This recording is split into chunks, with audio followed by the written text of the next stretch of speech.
Right now on the National Weather Desk, baked states, cities in Oregon and Washington shatter heat records as the summer of 2023 just won't quit. Overnight low temperatures are not dropping far enough, so the daylight warm-up will happen fast. Sweltering schools. How will students handle an unusually hot return to class? Heat exhaustion can happen quickly. Flash flooding. Dogs die after water fills their daycare center. Hawaii wildfires. As stories of survival emerge, what are the lessons to be learned from this disaster? Fire could move 8-9 miles in a day when we have wind behind it. Oh, sheep. Why a farmer is having such a tough time keeping his flock from going on the lam. The entire herd escaped. From our nation's capital, this is the National Weather Desk. Good morning and welcome to the National Weather Desk. I'm Angela Brown. In a few years, when you think back on the summer of 2023, you may remember it for one reason: the heat. More records fell yesterday. It was 108 degrees in Portland, Oregon, their all-time high for August. And more records across the Pacific Northwest could fall in the coming days as well. The heat increases the chances of wildfires. Lee Stoll has the story. Right now, fires are burning about 53,000 acres of land in the Northwest, and a streak of relentless heat. I don't mind it. We used to live in Hawaii for 10 years, so there's no humidity, so this is great. The city of Snoqualmie alone says crews have put out 4 brush fires since Friday. We've kind of developed into this perfect storm where, we have both those heat concerns as well as very ripe fire weather conditions as well. The concern, overnight low temperatures are not dropping far enough, so the daylight warm-up will happen fast. So I gotta stay in and actually turn on the air conditioning. You have air conditioning? I had about a portable unit, so just like most Seattle folks are starting to do. Those at risk for heat-related illnesses are warned to watch out. Other warnings are up for people on job sites to stay hydrated and to find shade when possible. Check on neighbors without air conditioning and limit outdoor activities. So what's behind the unusual heat wave in the Pacific Northwest? Therein Zahn has the explanation. Why is it going to get so hot here in the Northwest? Well, we have the perfect recipe for that happening. An area of high pressure to the north, pushing warm air offshore. That also keeps the cooling influences of the Pacific at bay. Another thing happens, we get something called compressional heating. Those winds from the east coming down in elevation off the Cascade Range compresses those air molecules together, causing even more heating. That's how we get to the mid to even upper 90s in western Washington and western Oregon, something pretty unusual for the Northwest. Well, the heat wave we're getting in August is following a steamy July that also broke records. New data from NOAA and NASA found July was the hottest single record keeping since it began keeping records in the 1800s. July was 0.4 degrees warmer than the previous record. And it wasn't just the U.S. Temperatures soared around the globe, including China, Europe, and even the southern hemisphere, where it's now winter. NASA administrators Bill Nelson has this stark message. Mother Nature is sending us a message. And that message is we better act now before it's too late to save our climate. In other words, to save our planet. Climate change is also responsible for an increase in severe storms. This is what the Washington, D.C. area looked like Monday afternoon. This time-lapse image from just south of the city shows how quickly the storm reduced visibility to near zero. Some wind gusts approached 60 miles per hour, along with heavy downpours, which led to flash flooding in several neighborhoods. Unfortunately, the flooding led to a tragedy at a doggy daycare in Washington. Several dogs drowned after floodwaters poured into the building. Dozens of other dogs were thankfully rescued. This is the 4th time this business has flooded since last year. DC Water says that area has experienced chronic flooding dating back to the 1800s. We turn now to Central Ohio, where cleanup continues after tornadoes touched down over the weekend, knocking out power, leaving behind damage. Meteorologist Marshall McPeak has a recap of Saturday's storms. It was a rough Saturday across Central Ohio. Larry Tucker sent in this video of storms moving into Kenton. The National Weather Service confirms 5 tornadoes across central Ohio. Hardin, Marion, Athens, Holmes, and Belmont counties all felt the brunt of severe storms. Viewers like Maddie Hayden spotted funnel clouds forming in the distance. It was a system that made a real impact across the area. Take a look at these pictures. They were sent from Hardin County. Trees pulled out by their roots. Vehicles were mashed beneath debris. Siding ripped off the side of one apartment. One bright note, despite the damage, there were no reports of anyone getting hurt. The death toll from the Hawaiian wildfires now stands at 99, with more than 1,300 people still missing. The disaster is already the deadliest U.S. wildfire in more than a century. As you can see in this home video, the flames consumed everything in its path. The cause, though, is still under investigation. The power company is facing criticism for not shutting off power as strong winds battered the state, but it's not clear if those power lines played any role in starting the fire. And you may have seen this viral video from Maui of people who jumped into the Pacific Ocean as everything around them burned. A California couple and their 5 children vacationing in Hawaii survived by floating on a board for 4 hours. They were finally rescued by a cove. His face was really dark, like he came off of a smokehouse, and but the eyes, you know. I've never seen anything like that on his face. Firefighters in Western Washington are keeping a close eye on the situation in Hawaii. As Karina Vargas shows us, they have to prepare for similar situations. Dry trees and grass can be seen across several areas these past months. The dry conditions have caused fire departments to remain alert as fire dangers remain high. They say preparation is key. Each year we go through an inventory of our equipment. We make sure that we have the appropriate hose, all the tools and equipment. We look at our apparatus, and we make sure that our people are outfitted. Redmond Fire Department has members of their team on the ground in Maui. They said in case something like that ever happens, they are prepared. Highly trained. They understand what they're going into, and they understand how to actually make their way through an environment like that. Officials with Eastside Fire and Rescue said they saw high winds last year with the Bolt Creek fire and said that was an eye-opener to what they can be confronted with. For decades, people have felt like we get a lot of rain and it's really wet here and we don't have a lot to worry about because it's green all the time.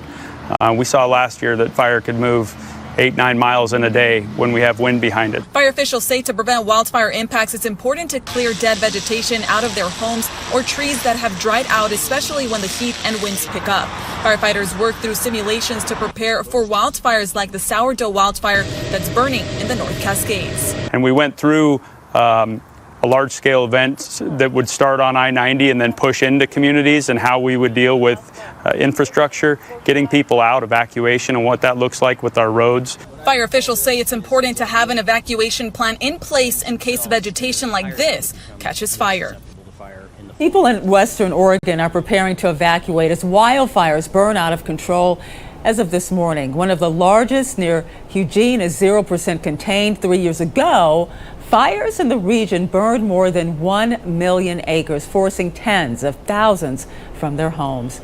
And we have stunning new video out of India where at least 60 people have died due to heavy rain and also landslides. The storms, which started on Saturday, are mostly hitting the north part of the country. Officials say 10 national disaster response force teams will help with rescue operations. India is currently in the middle of their monsoon season. And researchers have discovered a fossil that may be the smallest whale species known to science. The fossil was discovered about 25 miles away from the World Heritage Site in Egypt, and it dates back to about 41 million years. The fossil was named after King Tut. The whale is estimated to have weighed over 400 pounds and was only 8 feet long. It's comparable in size to a modern-day bottlenose dolphin.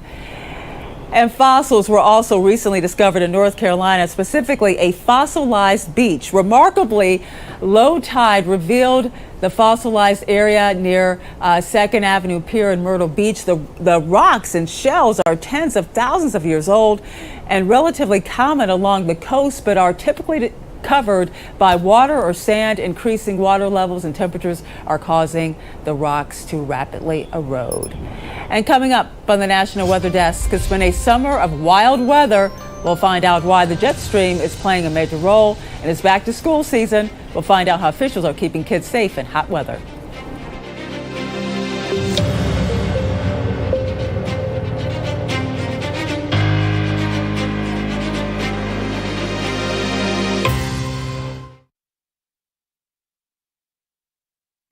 I'm meteorologist Charlie Lopresti with a look at the Northeast. We're tracking a lot of clouds and some wet weather for parts of the Northeast today. Their temperatures are going to be running the 70s. New York, New England, parts of southern New York and New Jersey, temps will be a little bit warmer. There, you'll get into some sunshine, sending temps back into the 80s. Here's that wet weather during the morning, 8 o'clock or so. That rainfall is moving through New England.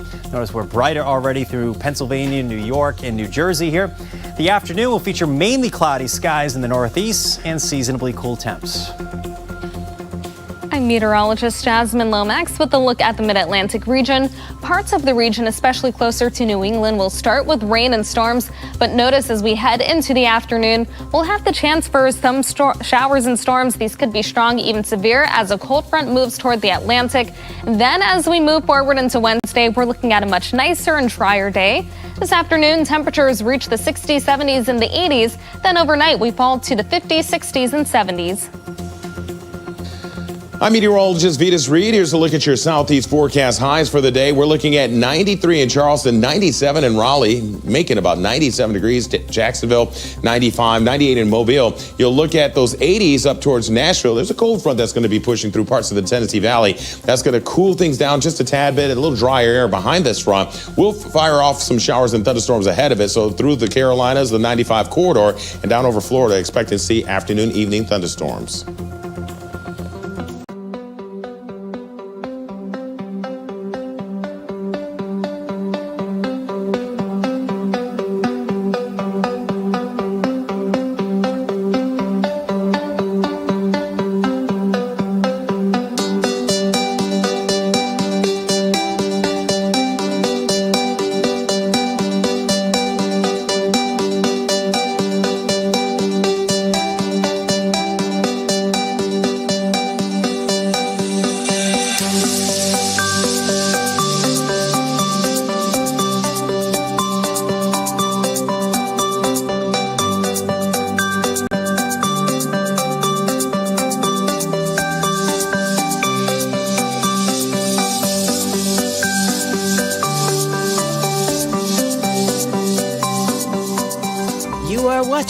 The National Weather Desk. The long, hot summer continues in Texas, and those blistering temperatures are seeping into the start of the school year. But schools are making adjustments to make sure all students stay safe during the record-breaking heat. Amanda Henderson reports from San Antonio. These temperatures are unbearable. It's obviously really hot. And there's little to no relief in sight from these 100-plus degree days. Northeast ISD's Director of Athletics, Kelly Parker, says they're making adjustments. Most of our elementary schools have shaded areas in their playground areas. If they do anything outside, it'll be a really short period, and it'll be going out and coming right back in. Our Director of Athletics for PE is in conversation with all of our PE people. You know, more than likely, they're not going to be going outside until this heat does subside. Of course, athletes are also getting their seasons underway. Notably outdoors is football. And if I take this infrared thermometer and point it to the ground where I'm standing right now, it comes out at almost 130 degrees. If I point it towards the football field, it's coming up at least 100 degrees. Unlike the indoor sports that have air conditioning, outdoor sports, such as football, are often in direct sunlight. Parker says he regularly checks in with other ADs to see how they're handling the heat wave. We're trying not to practice between 12 and 5, if at all possible. O'Connor's athletic coordinator, Dave Molesky, says they too take no chances, especially as dehydration can happen in just minutes. And you can't just say, well, we're from Texas, we're used to it. I mean, hot's hot. Molesky says water is always available, and they closely watch the temperature before allowing their athletes outside. It's not that we're just going to go out there and we're going to suck it up and get it done. I mean, we still have some guidelines that we're going to follow when it starts getting to an extreme.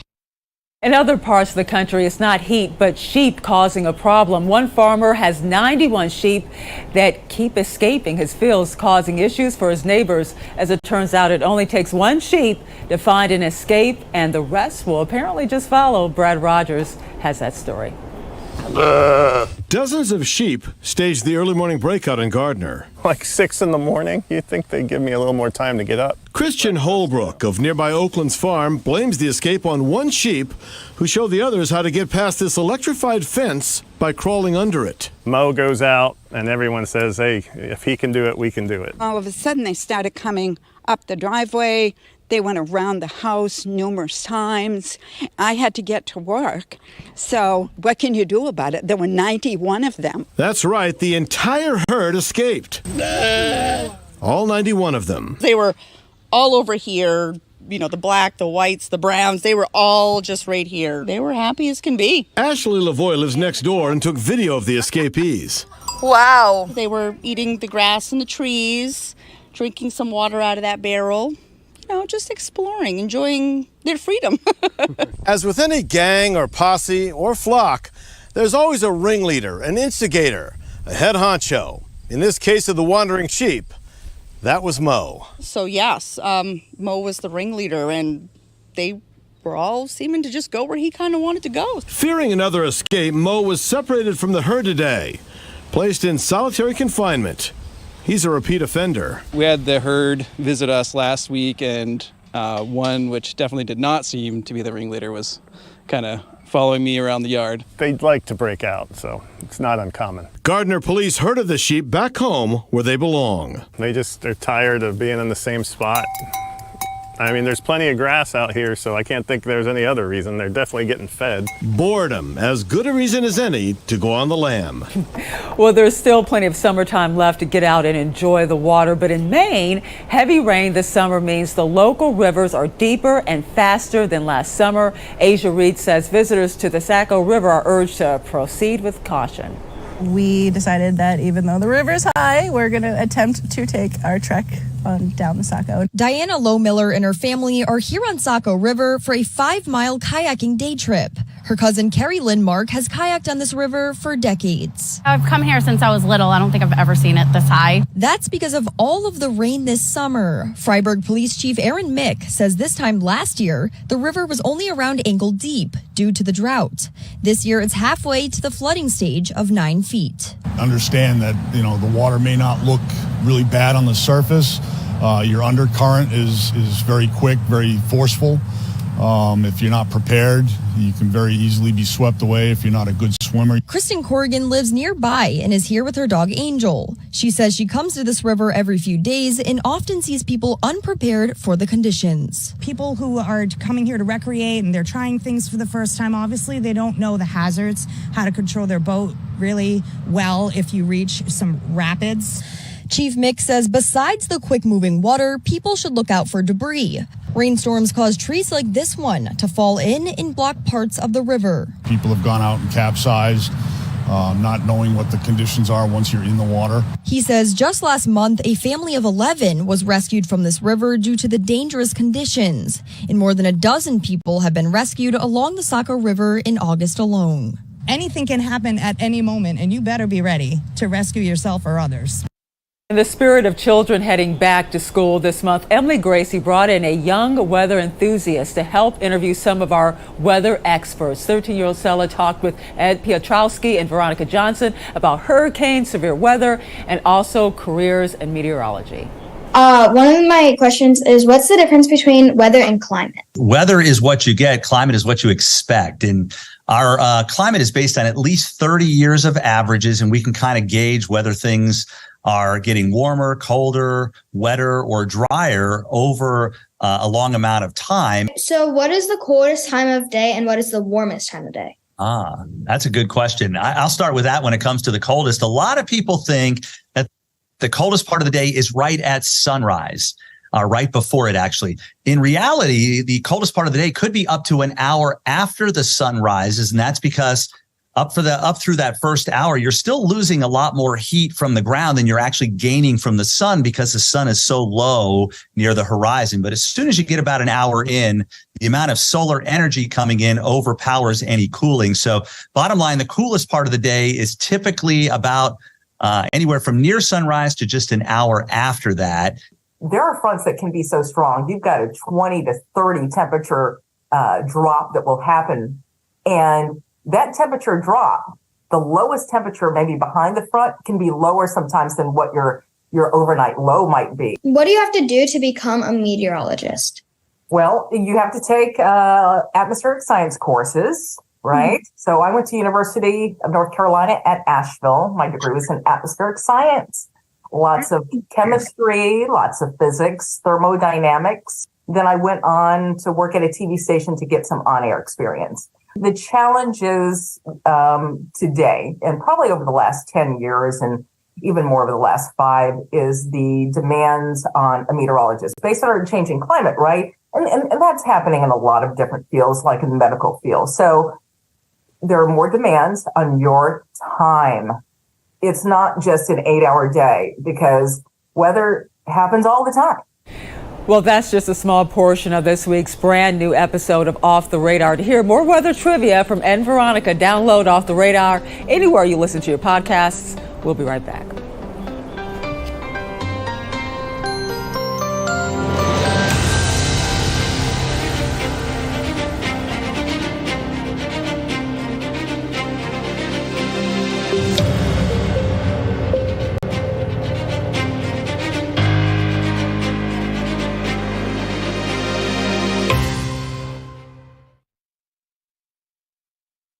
Good morning, everyone. I'm meteorologist Sarah Converse. While west of the Midwest, we're seeing dry conditions, plenty of sunshine, but a low pressure system is tracking through Ohio, still bringing in some spotty showers to the state. And then once that low pressure system tracks out, we'll have a high pressure system settling in for the Midwest. Temperatures for tonight very comfortable in the 50s and 60s. Good Tuesday morning to you. Meteorologist Chris Uchan. Look at our forecast today across the region, and we do have a very weak cool front settling through South Texas and southern Louisiana, where we could see a shower or thunderstorm. San Antonio to about New Orleans, maybe around Houston. Notice too, a little bit cooler behind that front. 80s for highs for parts of the region. Big drop in humidity. That goes for Dallas-Fort Worth as well. And then Wednesday, low humidity, lots of sunshine, still on the hot side with 80s, 90s to low 100s for highs.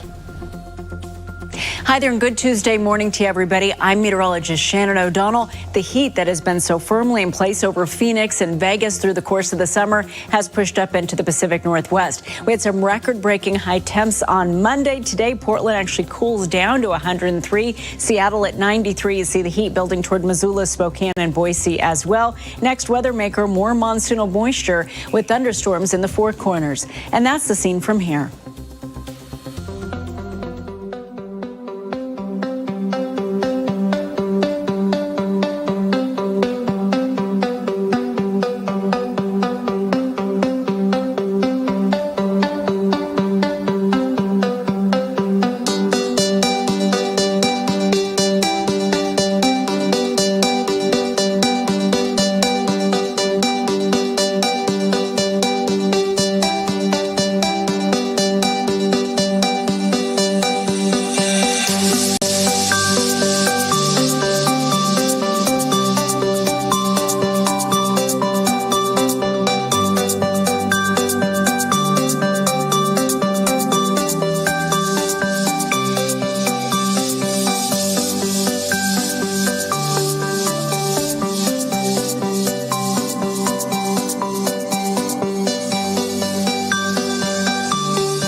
You are watching the National Weather Desk. For many, this has been a summer of wild weather, and there is a reason for that. Meteorologist Brian Ivey explains why it has all to do with the jet stream. Because we have this big belt of air known as the jet stream that's way high in the atmosphere, 30, 40, 50,000 feet. Yeah, where airplanes fly. And it has been stationed generally a lot of times this summer across the Midwest, Great Lakes, into the Northeast. And that is further south than what it would typically be. That's where the active weather flows. Typically it's further north, but not this summer. But it's not going to stay that way. You'll get the wave of the jet stream here at times over the next few days, but by the time we get into the weekend, watch this huge ridge of high pressure build. Push northeastward. There's the jet stream then, well off towards the north into next week, and that's going to allow for much more heat to continue to expand eastward, more dry weather as high pressure begins to build in. So yes, it has been much more active because the jet stream has been further south this summer, but next week, look for a little bit of a pattern change.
Okay, because that's like the song.